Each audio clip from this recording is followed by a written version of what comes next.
There comes a persistent ringing in Dick's ear when he comes to, and his head feels like it's splitting right down the middle with what is honestly the worst headache he ever remembers having.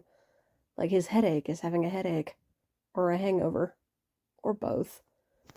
Point is, he feels like crap. Dick groans, pushing his hands against the gravel? Concrete? He's not sure yet, but it's uncomfortable. The car honks, tires squealing with protest, and right after the sound of police sirens drives an ice pick straight between Dick's eyes.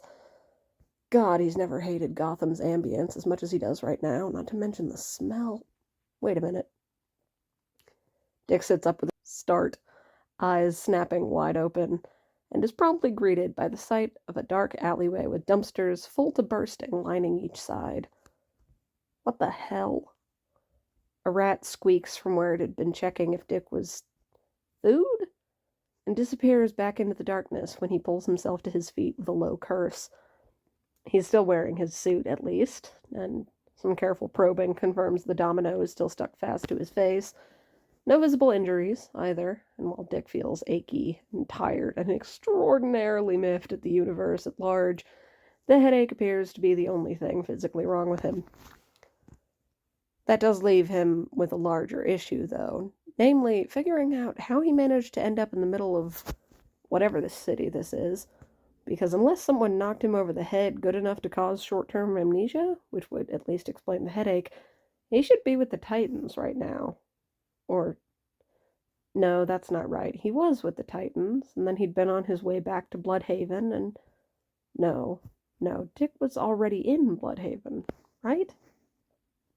Ugh, thinking hurts. Dick pats himself down like he'd like he'd suspected, the grapple gun is missing because he was in space on a mission. The Escrimas are still at least in their holster, along with a handful of smoke grenades. Okay, so this could be worse. Not by much, but he'll take it.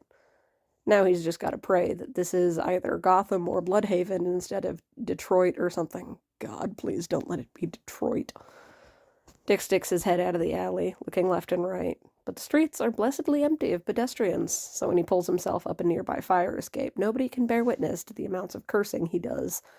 He really doesn't need a video of that going viral. Jason, the little twerp, would probably find it hilarious. Dick grimaces.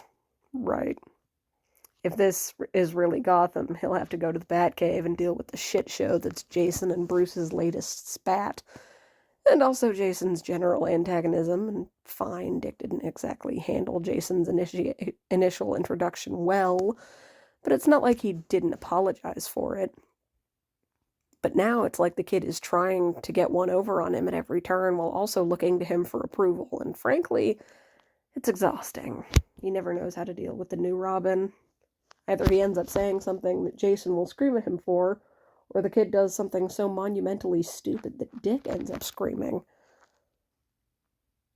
Like showing up at his apartment unannounced because, quote, Bruce is a fucking jackass, unquote. Yeah, Dick knows. That's why he moved out. He pulls himself up the rest of the way, the pounding in his head making his vision go a little dark around the edges before clearing again. The next thing he sees is Wayne Tower, a beacon of cold blue light rising from the surrounding buildings like a behemoth of glass and concrete, the stark silhouette of the bridge leading up towards Bristol just beyond. And in the far distance, only briefly illuminated by the flashes of construction lights, is the shadow of Arkham Island. No doubt about this being Gotham, at least. That still leaves with the problem of transportation, though, because while he would not be ashamed to use public transport, Bruce and Alfred likely wouldn't appreciate him showing up at the front door with a gaggle of reporters in tow.